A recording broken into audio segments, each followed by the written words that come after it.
Deep beneath the surface of the earth lies a world few humans have ever seen. A world of rock, darkness, and silence. And sometimes, a world that refuses to let you leave. This is the story of Michael, an experienced cave explorer who went deeper than anyone else dared and came face to face with the unknown. It began like any other weekend. Michael had prepared meticulously. Helmet, flashlight, ropes, cameras. He was mapping an underground cave system, locally known as the Devil's Throat, a twisting labyrinth buried under miles of stone. At first, the cave was inviting. The walls shimmered faintly with moisture. His flashlight reflected off the wet rock, revealing narrow passages that curled like a serpent through the earth. The air smelled of damp stone and history.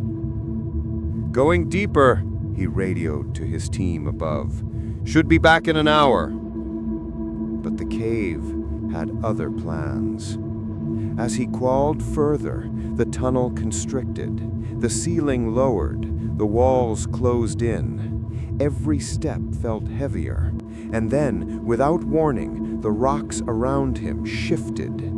A deep rumble echoed through the passage, the ground beneath him vibrated, and before he could react, a wall of stone collapsed behind him. The light from the entrance vanished. The path back was gone. He was trapped, 400 feet underground, alone. Panic rose like fire. Michael checked his flashlight. It flickered weakly. His radio was dead. Dust hung thick in the air.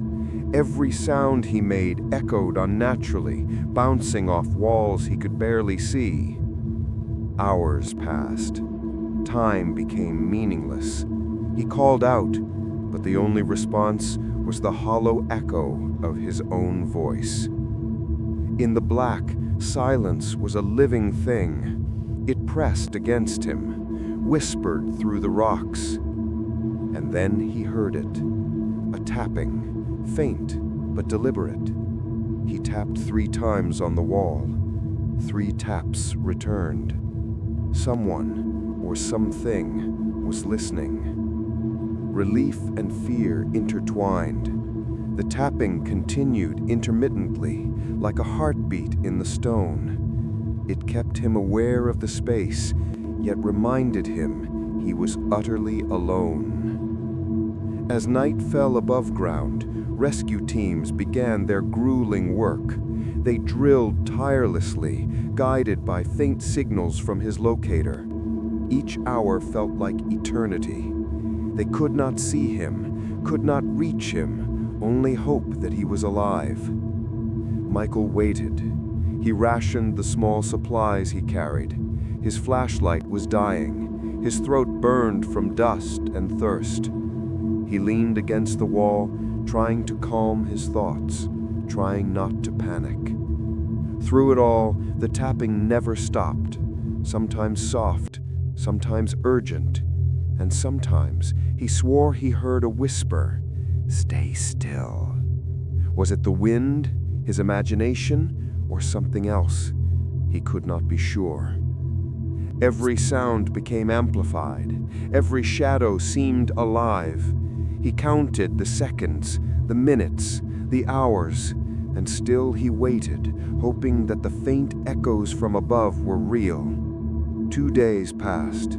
The rescuers finally drilled far enough to reach a small gap in the stone. A tiny beam of light pierced the darkness. Michael felt it like a lifeline. He called out. They answered. The tap code continued, guiding them precisely to his location. When they finally reached him, he was sitting against the wall, exhausted, pale, and silent. His flashlight was dead, his camera destroyed, and his rope line cut through cleanly. He whispered one thing, "Don't go deeper." The rescuers pulled him from the cave. His face was streaked with dirt and sweat, his hands scratched and bruised. He was alive, but forever changed. Days later, he spoke to investigators.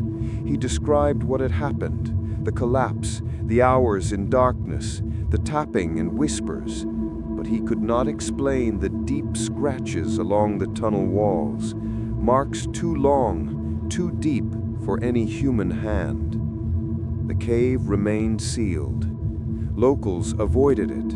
Even the rescue team, seasoned professionals, admitted they felt a presence, a living memory of the dark. Michael never returned. He no longer explored caves. He never wanted to be underground again. And yet the story of his survival became a warning, a story whispered among those who dare the underground. The earth remembers, and sometimes it watches. To this day, those who approach the cave entrance at night claim they hear it, faint tapping from deep below, like a heartbeat, like a warning. Some say it is Michael, trapped forever in the dark. Others say it is something older, something that has always lived beneath the earth. And for those who enter, the darkness is patient. It waits, it listens, and it never forgets. This was the story of Michael, the man rescued from the cave. A story from the dark side of the earth. Remember this: some places are not meant to be disturbed. Some darkness is older than humanity. And sometimes the earth does not let you go.